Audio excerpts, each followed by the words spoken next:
Bom dia, 9 de novembro. Como é interessante a simples eleição do Lula, né?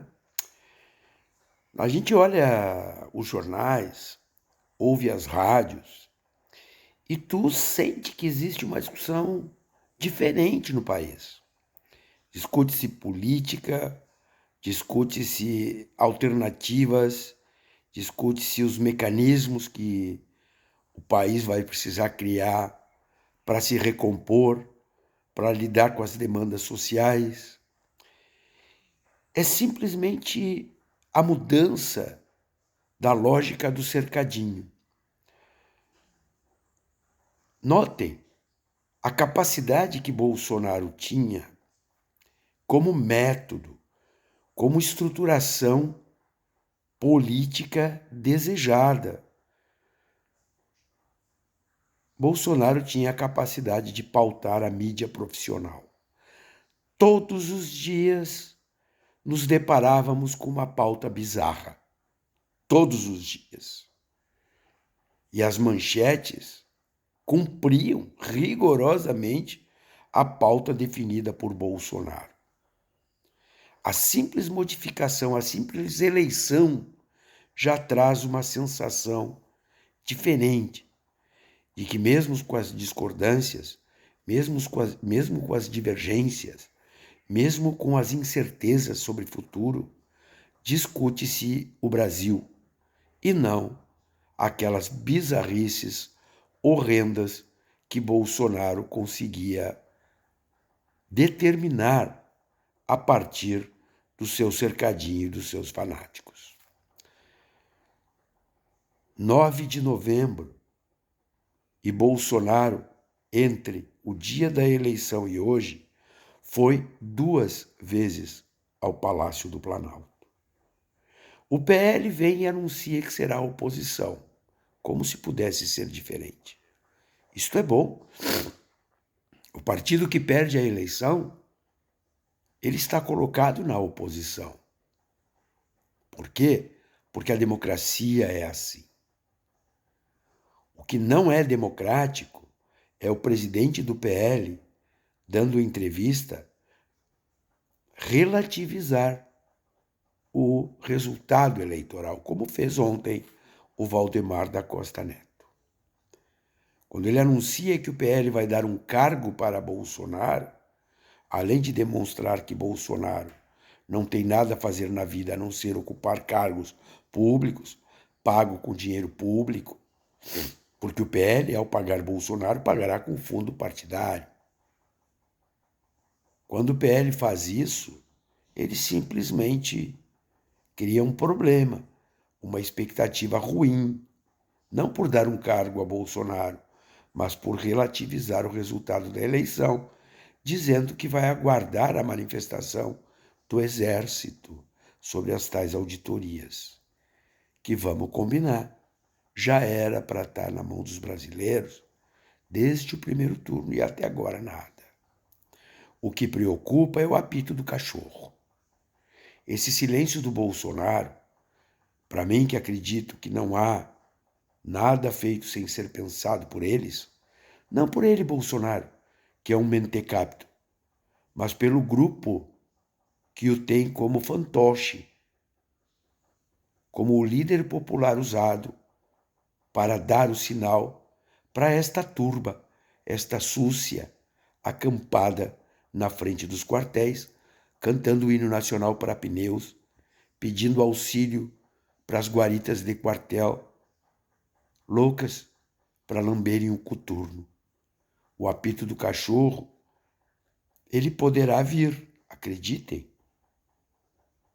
E é o momento, sim, para que a institucionalidade brasileira possa mostrar com toda a intensidade a sua força. Como é que se faz isso? Prendendo golpistas. Tem gente que precisa ser presa. Ontem, aqui em Porto Alegre, passei na frente dos quartéis.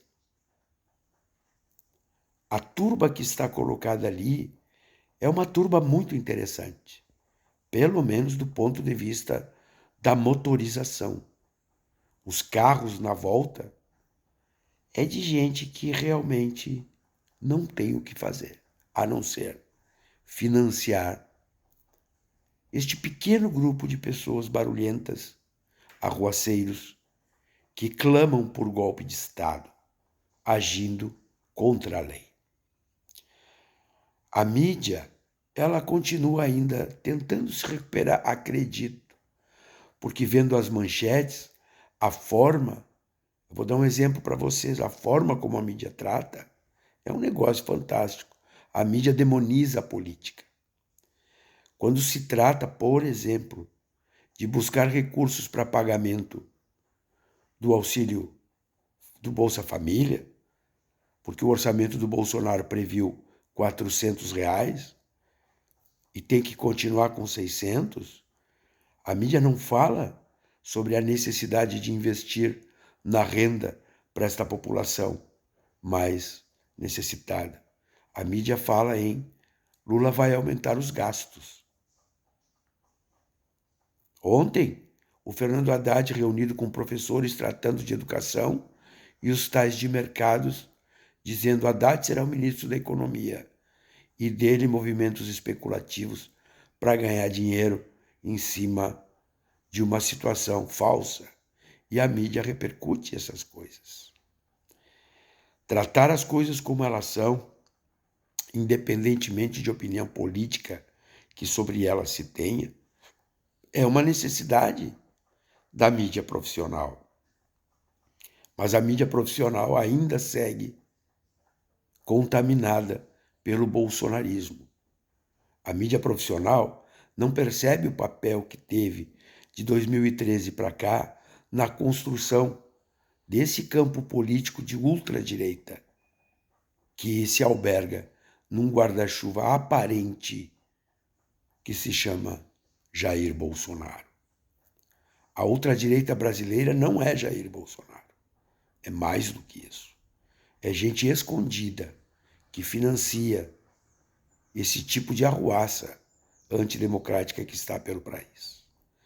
Mas uma coisa é certa, observem, todos fomos tomados por uma sensação de tranquilidade, porque passamos a conversar sobre política, sobre futuro, sobre reorganização do país, e não aquelas pautas bizarras de morte, de violência, de desconstrução do outro, como se fazia todos os dias a partir da pauta que Bolsonaro e o bolsonarismo impunham à grande mídia. Junto com todos os desafios que o Brasil tem, com certeza, estou convencido disso, o maior deles é retomar o jornalismo profissional como um ambiente de difusão dos fatos, das opiniões, das questões sérias, e não uma luta tresloucada por likes, pelo bizarro, pela polêmica vazia e pela guerra entre irmãos. O país segue fraturado. Existe uma minoria muito ativa que quer sectarizar ainda mais esta condição. Eles ainda estão no país, ainda estão nas ruas, nas frentes dos quartéis, acreditando em coisas fantásticas. Lady Gaga, Tribunal Internacional, prisão de Alexandre de Moraes. Eles acreditam sinceramente nessas coisas. Eles acreditam que os comunistas como Henrique Meireles, como Edmar Baixa, como Fernando Henrique Cardoso, ganharam a eleição, que Alckmin, o comunista comandante, vai fazer um país vermelho. Eles acreditam nisso.